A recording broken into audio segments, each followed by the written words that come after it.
Hello everyone, मैं नीलम तिवारी आप सभी का मैग्नेट ब्रेन्स में बहुत बहुत स्वागत करती हूँ। तो देख लीजिए, अब आपका इंतज़ार हो चुका है ख़त्म, क्योंकि अब हम आपको बताने जा रहे हैं आपके 9th क्लास में जो टर्म 1 और टर्म 2 का जो सिलेबस है अनाउंस किया है सीबीएसई ने, उसके बारे में। तो अपन को करना क्या है, बहुत आसान है, जो पढ़ चुके हैं उसी में से ही आना है, लेकिन कितना कम कर दिया है, कितने अच्छे उसमें डिवाइड कर दिया है, इसको हम समझ लेते हैं। तो देखिए, सीबीएसई का टर्म 1 और टर्म 2, अब आपकी जो परीक्षा होगी, या कहें जो अभी एक बार में होती थी अब होगी 2 बार में, एक पहले फर्स्ट टर्म होगा और दूसरा होगा सेकंड टर्म। और इन दोनों में भी क्या होना है इसको अपन समझ लेते हैं कि जो हमारा फर्स्ट टर्म होगा उसमें सिर्फ आएंगे आपके MCQ, यानी आपको नहीं लिखना है कुछ भी, सिर्फ आपको टिक लगाने हैं कि पहला सही है, दूसरा सही है, तीसरा सही है, चौथा सही है। अर्थात MCQ का मतलब हुआ मल्टीपल चॉइस क्वेश्चन, यानी बहुविकल्पीय प्रश्न, यानी बहुत सारे विकल्पों के साथ में प्रश्न आ जाएगा और एक विकल्प को आपको कर देना है सही। तो ये आपकी शेमुशी पुस्तक है, ठीक है। अब इसमें भी चलते हैं, जो हमारे सीबीएसई ने गाइडलाइन जो आप लोगों के लिए जारी की है वो क्या है कि लिखा है संस्कृत पाठ्यक्रम कक्षा 9वीं, और वो भी कौन सी, 2021 और 22 के लिए, ठीक है। ध्यान करिएगा, 2021 और 22 के लिए ये आपका संशोधित जो पाठ्यक्रम है उसको बताया गया है। और उसमें भी पहले लिखा है प्रथम सत्रीय परीक्षा यही संशोधित पाठ्यक्रम, यानी प्रथम सत्र के लिए परीक्षा के लिए, प्रथम सत्र की परीक्षा के लिए संशोधित पाठ्यक्रम। तो उसमें पहले टर्म में प्रथम सत्र में आना क्या है, बहुविकल्पीय प्रश्न, ये लिखा है बहुविकल्पात्मक क्या प्रश्न, ठीक है। अब देखते हैं उसमें भी क्या क्या आएगा, ग्रामर के भी आएंगे उसमें से, और उसमें आएंगे हमारे कैसे, ये आना पूरा 40 नंबर का है। कितने नंबर का आना है आपका, पूरे 40 नंबर का, ठीक है। यानी जो हमारे आपके जो मार्क्स हैं, जो 100 मार्क्स का आपका संस्कृत होता है वो 3 पार्ट में डिवाइड हो गया, 3 भागों में विभाजित हो गया। यानी फर्स्ट टर्म में आपको 40 नंबर मिलेंगे, सेकंड टर्म में आपको 40 नंबर मिलेंगे, और जो 20 नंबर हैं वो अपने जो स्कूल के टीचर्स हैं उनकी बात मान के अच्छे से कॉपी लिख के अच्छे से जमा कर देना। उनकी सुनते रहोगे साल भर, थोड़ी थोड़ी उनकी बात, जो इंस्ट्रक्शन वो देते हैं मानते रहो, अच्छे प्रोजेक्ट वगैरह दे तो वो दे दो, बस खुश हो जाएंगे। आपके क्लास टीचर अच्छे होते हैं, वो क्या करेंगे, आपको पूरे नंबर दे देंगे। वो 20 नंबर आपको स्कूल से मिल जाएंगे, और ये 80 नंबर आपको छोड़ना नहीं है बिल्कुल भी, ये आपको 80 में से 80 ही लाना है। संस्कृत में तो आपको मैथ्स जैसे नंबर मिलते हैं, हम हमेशा कहते हैं आपको। तो जो पहला अपना टॉपिक बनेगा वो आएगा संधि कार्यम का। किसका आएगा, वो संधि कार्य का। संधियां पूछी जाएंगी, प्रश्न बताते जा रहे हैं कि एक प्रश्न आपका आएगा संधि में से, और उसमें भी आपके 4-5 नंबर के विकल्प आ सकते हैं। और उसमें देखिए स्वर संधि के कौन कौन से भेद पूछे हैं, कितनी बताई हमने, 6, 7, 8 बताई हैं, लेकिन आपको केवल आएंगे 3 में से, दीर्घ, गुण और अयादि। 3 संधियां कौन कौन सी, दीर्घ, गुण, अयादि। ये स्वर संधि में से एक प्रश्न पूछ लिया जाएगा। इन 3 संधियों को पढ़ना है अपन को, 6, 7, 8 नहीं पढ़नी है, ठीक है। फिर आते हैं व्यंजन संधि में। व्यंजन में भी उन्होंने क्या कर दिया कि वर्गीय प्रथम वर्ण के तृतीय वर्ण में परिवर्तन और माँ के स्थान पे अनुस्वार परिवर्तन। यानी एक हमारी हो गई जशत्व, यही हमारी पता है उसमें 10th क्लास है उसमें भी जशत्व पहले पूछी गई है, क्योंकि जशत्व संधि बहुत महत्वपूर्ण संधि होती है, इसलिए उसके बारे में तो जरूर ही प्रश्न आएगा, है ना। जैसे कौन सा होता है, बोले जगत धन नाथ, तो जगन्नाथ हो जाता है, ठीक है। और हम कहते हैं कौन सा, बोले त का दा बन जाए, का ग बन जाए, चा का जा बन जाए, अपन ने समझी जशत्व संधि, प्रथम वर्ण का तीसरे अक्षर में परिवर्तन, ठीक है। और ये हो गया हमारा माँ स्थानीय अनुस्वार यानी मोनुस्वार। कौन कौन सी पढ़ेंगे आप, कौन कौन सी पढ़ना है आपको, कौन सी, एक जशत्व पढ़नी है और दूसरी पढ़नी है आपको मोनुस्वार संधि, ठीक है। ये 2 आप संधि पढ़ लीजिएगा, ठीक है। ये दोनों हो गई आपकी। अब इसके बाद तीसरी आती है विसर्ग संधि, एक विसर्ग में से भी पूछ लेंगे, और विसर्ग में से भी कौन सी आएगी, उत्व संधि। जो उत्व संधि में हम हर बार आपको जब पढ़ाते हैं बता दें कि विसर्ग के स्थान पे ओ बन गया और आगे आने वाला अ अवग्रह में परिवर्तन हो गया, वो हमारी उत्व संधि के उदाहरण होते हैं। बार बार बताते भी जाते थे हर बार आपको। तो संधि में से जो प्रश्न बनेंगे वो कौन कौन से बनेंगे, स्वर संधि, व्यंजन संधि और विसर्ग संधि, हो गया।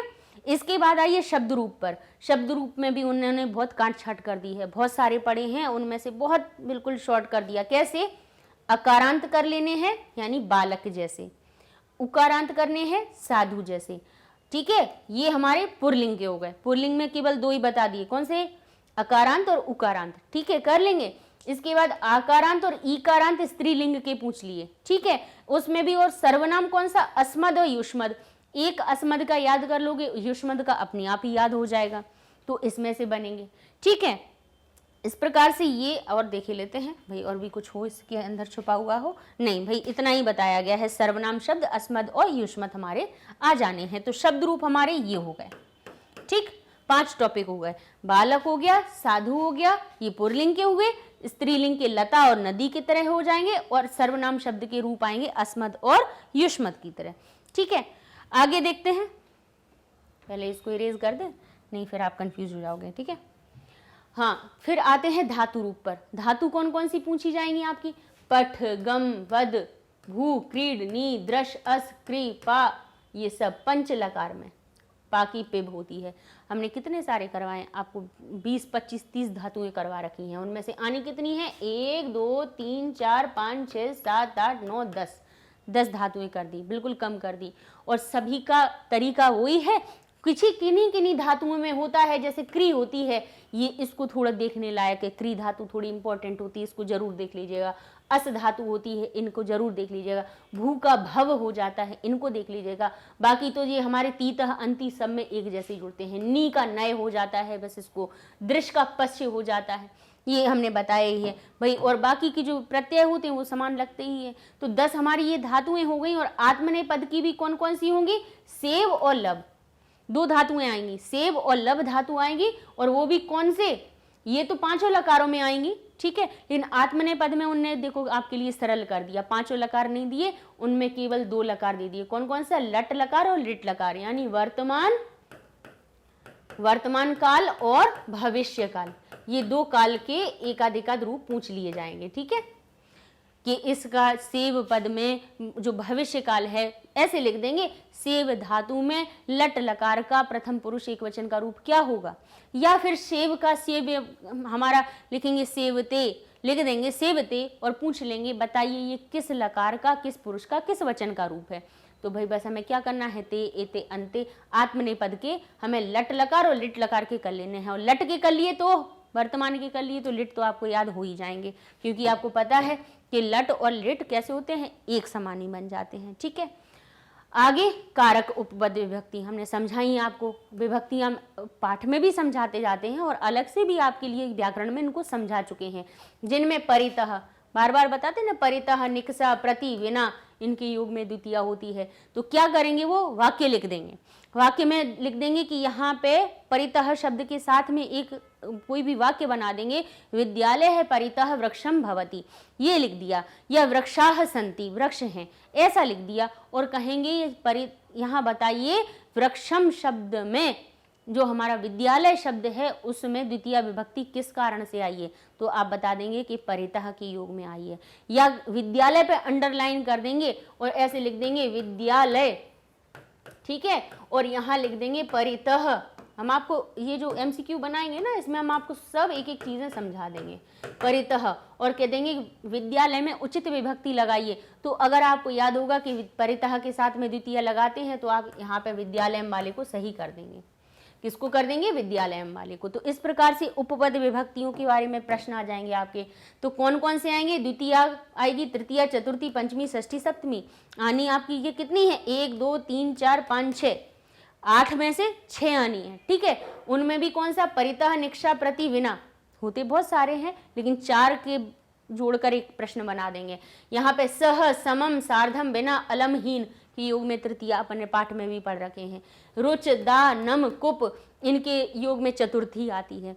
पंच में पूछ ले, पंचमी विभक्ति लगा के पूछ लेंगे कि बिना, बही, भी, रक्ष, इनके धातु में हमारी पंचमी विभक्ति आती है। यहाँ पूछेंगे षष्ठी में उपरि, अधः, पुरतः, पृष्ठ, इनके योग में हमारी षष्ठी आती है। और सप्तमी के लिए स्नेह, निपुण, विश्वस, इन धातुओं, इन शब्दों की योग में हमारी सप्तमी आती है। तो इनसे जुड़े हुए शब्द आपसे पूछ लिए जाएंगे, जैसा कि हमने अभी आपको एक उदाहरण बताया। प्रत्यय कौन से आएंगे? हमारा 5वां टॉपिक है प्रत्यय, जिसमें से इक्त्वा, तुमुन, ल्यप और इक्तबतु। कौन कौन से आने हैं? इक्त्वा, तुमन, ल्यप और इक्तबतु। बिल्कुल 4 बिल्कुल इतने से प्रत्यय आ जाने हैं। संख्या आपकी कौन सी? 1 से 100 तक, ठीक है। और 1 से 4 जो करनी है वो सिर्फ प्रथमा विभक्ति में। हमने संख्या में आपको 1 से जो 4 तक की जो गिनती है ना, हमने आपको बताया था ना कि 1 2 3 4, ये 4 जो संख्याएं होती हैं या ये 4 जो नंबर होते हैं, एकह, एकम, एका, इस प्रकार के इसके रूप बनते हैं। सप्तमी 7 यानी 21 रूप बनते हैं, लेकिन आपको करना केवल कितने हैं? प्रथमा विभक्ति वाले करने हैं, ठीक है, इतना याद रखना है। अच्छा, और उपसर्ग कौन से आएंगे? उपसर्ग देख ही लेते हैं। ये सब एमसीक्यू वाला चल रहा है, ये सब अपनी ग्रामर जो आनी है वो सब एमसीक्यू में निपट जाएगी। उपसर्ग कौन कौन से आएंगे? बोले आ, वी, प्रति, उप, अनु, निर, प्र, अधि, अप, नि, अव। क्या करेंगे? वो यहाँ पे धातु दे देंगे और ये उपसर्ग लिख देंगे, कहेंगे इस उपसर्ग का इसमें लगा कि क्या हमारा रूप बनेगा, तो हमें वो याद करने हैं। अपन एमसीक्यू पढ़ेंगे, उनमें अपन खूब सारे उदाहरणों को पढ़ लेंगे, ठीक है, तो सब आ जाएगा अपनों।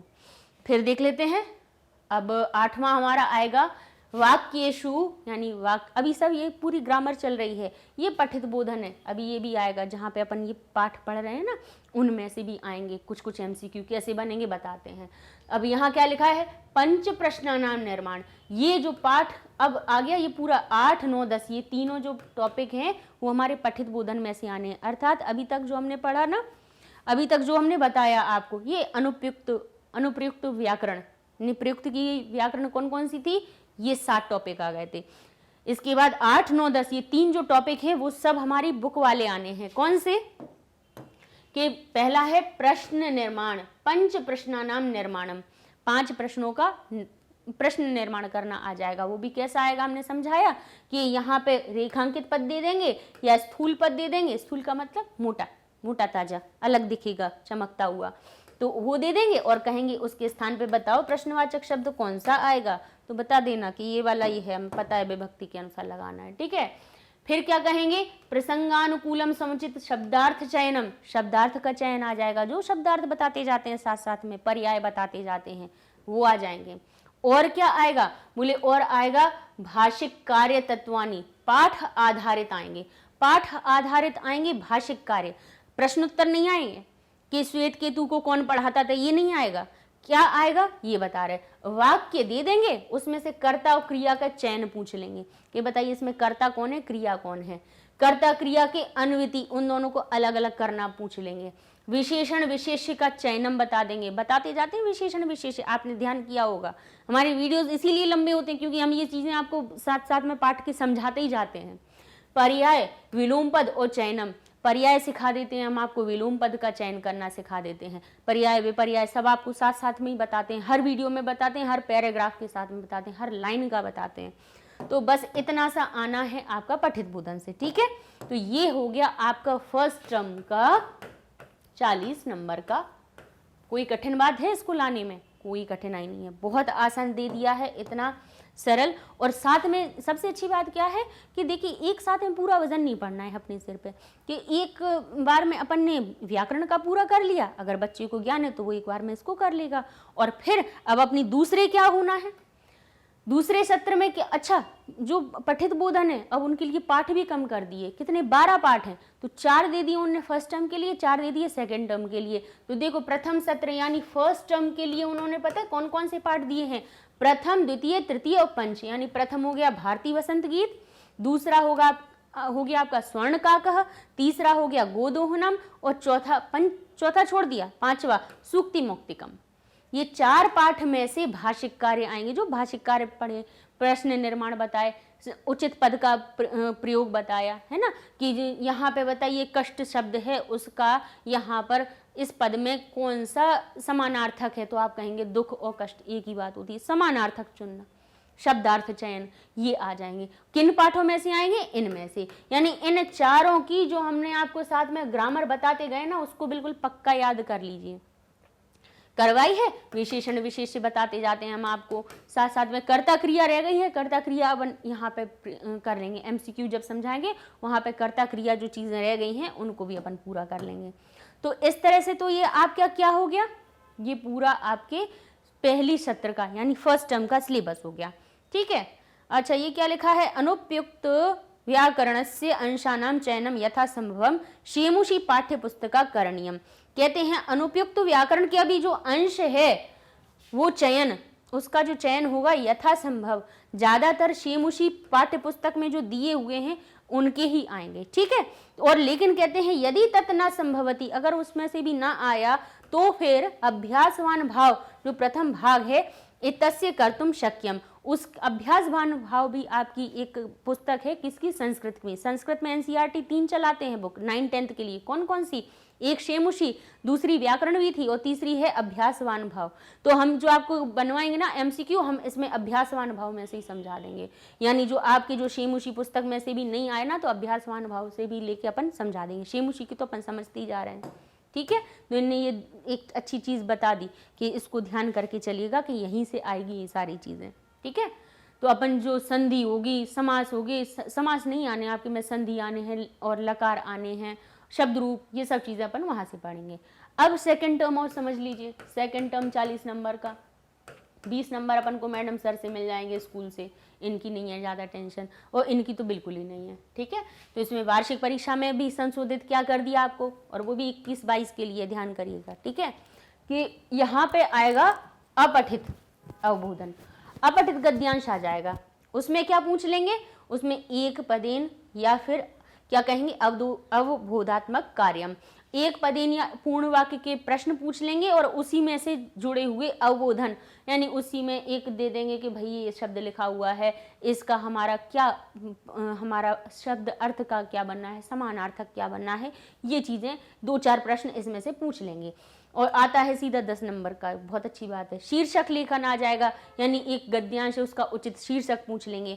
अनुच्छेद आधारित भाषिक कार्य, थोड़े से भाषिक कार्य भी आ जाएंगे। भाषा के युक्त कार्य कौन से होते हैं, ग्रामर वाले, संधि हो गई, समास हो गए, उसमें से विशेषण विशेष्य हो गए, कर्ता क्रिया हो गई, ये अपने कौन से भाषा वाले हो गए, कौन से आपके कर्ता क्रिया और अपना विलोम हो गया, पर्याय हो गया, या फिर कहें विशेषण विशेष्य चयन हो गया, ये सब भाषिक कार्य में आ जाते हैं अपने।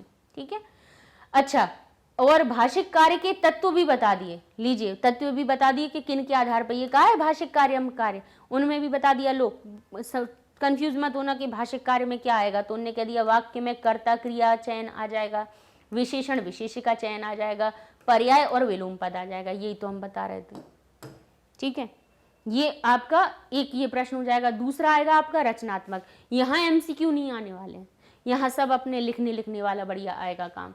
तो यहाँ पे क्या आएगा आपका, औपचारिक या अनौपचारिक पत्र लेखन, चित्र आधारित वर्णन या उसके अथवा में अनुच्छेद लेखन। लेकिन हमें दोनों की प्रैक्टिस कर लेनी है, क्यों, लेकिन अभी नहीं करनी है, फर्स्ट टर्म निपट जाने तो फिर उसके बाद अपन सेकंड टर्म में लग जाएंगे। ठीक है, चित्र आधारित वर्णन हो गए और क्या हो गया, अनुच्छेद लेखन। भाई अगर चित्र वर्णन नहीं आया अच्छे से तो अनुच्छेद लेखन कराएंगे उसमें से, बस बात क्या है।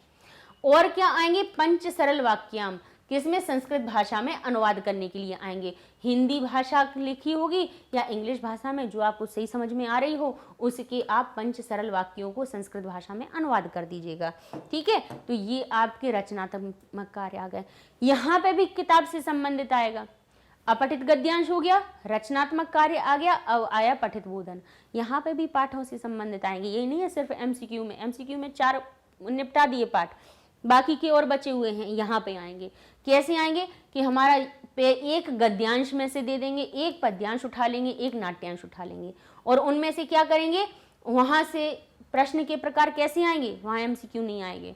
कैसे आएंगे, एक पदेन पूर्ण वाक्यन चा प्रश्नोत्तराणी, एक पद के और पूर्ण वाक्य के प्रश्नोत्तर आ जाएंगे गद्यांश से आधारित। यहाँ पर पद्यांश में भी एक पदेन पूर्ण वाक्यन, यानी एक पद में और पूर्ण वाक्य में उत्तर दीजिए, ये वाले आ जाएंगे। नाटक में भी प्रश्न के प्रकार यही रहेगा, एक पदेन या पूर्ण वाक्यन, ये हो गया।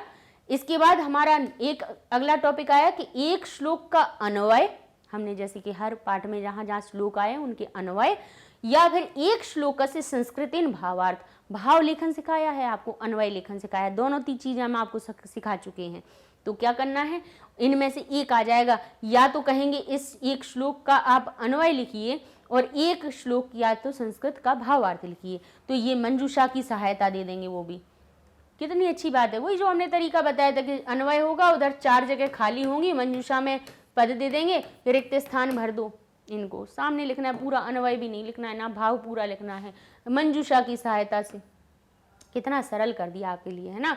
और 9वां आपका प्रश्न आ जाएगा कि घटना क्रमानुसार कथा लेखन, घटना के क्रम के अनुसार कथा का लेखन कर देना है। ठीक है, कथाएं जो अपनी पढ़ी है ना हमने कि कौन कौन सी हो चुकी, हमारी स्वर्ण काक वाली हो चुकी है, अपने कथा पढ़ी थी, है ना, कि सोने का कौआ वाला था, उसकी घटना को कर दी। गोदोहनम कथा पढ़ी थी, उसके बारे में आ सकती है। लेकिन अब हम इसमें पाठ भी तो देख लें कि कथा लेखन कहाँ से आ सकती है। बोले भ्रांतो बाला से आ सकती है, सिकता सेतु से आ सकती है, जटायु शौर्यम से आ सकती है, पर्यावरणम।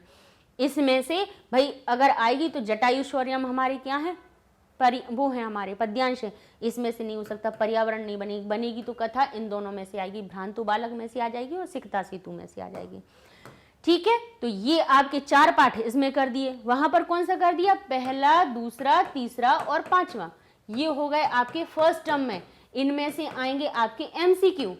ठीक है, और फिर कौन सा बचा हमारा, 6वां, 9वां, 10वां और 11वां।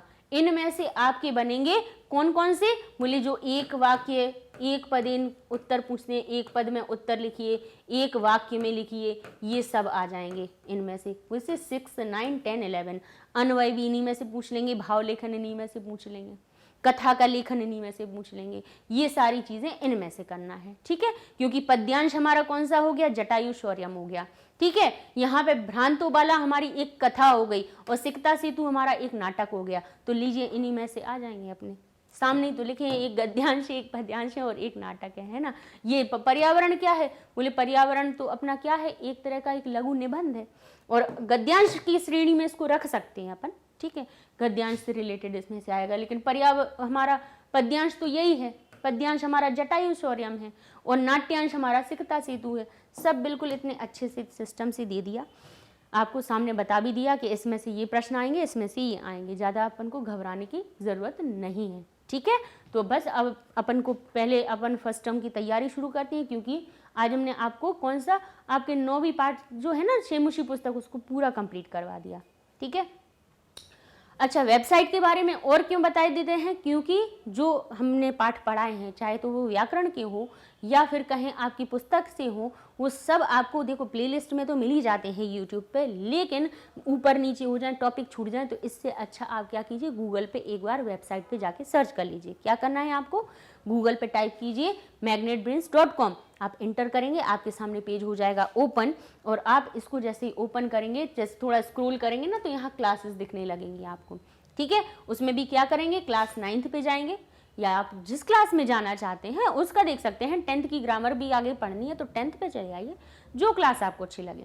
मान लीजिए हमने क्लास 9th किया ओपन, तो आपके सामने 9th क्लास के आ गए सब्जेक्ट, फिर कीजिए संस्कृत ओपन, तो संस्कृत का पेज खुल जाएगा। या आप क्लास 9th के हैं, संस्कृत की जब तैयारी हो जाए, फिर और भी अपन साथ साथ सारे सब्जेक्ट की तैयारी करनी है, कोई भी आप ओपन कर सकते हो। तो अभी हम संस्कृत के लिए बता दें आपको कि इसको ओपन किया तो आपके सामने संस्कृत का पेज ओपन हो जाएगा। यहाँ आपको चैप्टर वाइज वीडियोस मिल जाएंगे, हर चैप्टर में टॉपिक वाइज। अब टॉपिक आपको पता चल गया, जाइए यहाँ पे संधि प्रकरण में जो 2 संधियाँ, 3 संधियाँ, 4 संधियाँ जो बताई हैं, उन्हीं को खोल के उनको अच्छे से रट लीजिए। फिर अपन MCQ करेंगे तो हम पूछेंगे प्रश्न, आप आराम से उत्तर देते चले जाएंगे। ठीक है, तो ये हो गया संधि प्रकरण। ठीक है, शब्द रूप हो गया, जो भी है अपनी पूरी प्लेलिस्ट में यहाँ पे जैसे ये 16 लेक्चर्स दिए हुए हैं, संधि प्रकरण को खोलेंगे, 16 लेक्चर्स आपके हो जाएंगे सामने ओपन। उनमें से मान लीजिए पहली दीर्घ आनी है, तो आपने दीर्घ स्वर संधि को क्लिक किया तो आपके सामने दीर्घ संधि का वीडियो ओपन हो जाएगा। इसके बाद कर लेंगे तो गुण संधि आ जाएगी। ठीक है, क्रॉस कीजिए तो फिर से अपनी मेन लिस्ट पे आ जाइए।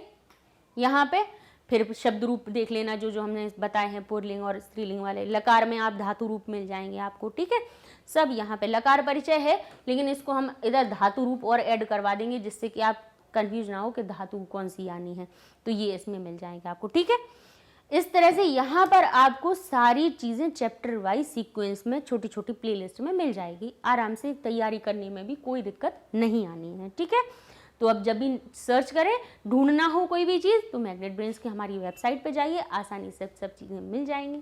ठीक है, बच्चों की कोई भी कठिनाई नहीं हो, इसीलिए तो वेबसाइट बनाई है। ठीक है, तो अब हम अगले वीडियो में हम आपकी MCQ सीरीज शुरू करेंगे, जिसमें अपन पहले टर्म में जो आपके पहले सत्र में जो भी परीक्षा में आना है उसके हिसाब से हम तैयारी को कर देंगे शुरू। ठीक है, तो मिलते हैं नेक्स्ट वीडियो में, तब तक के लिए धन्यवाद।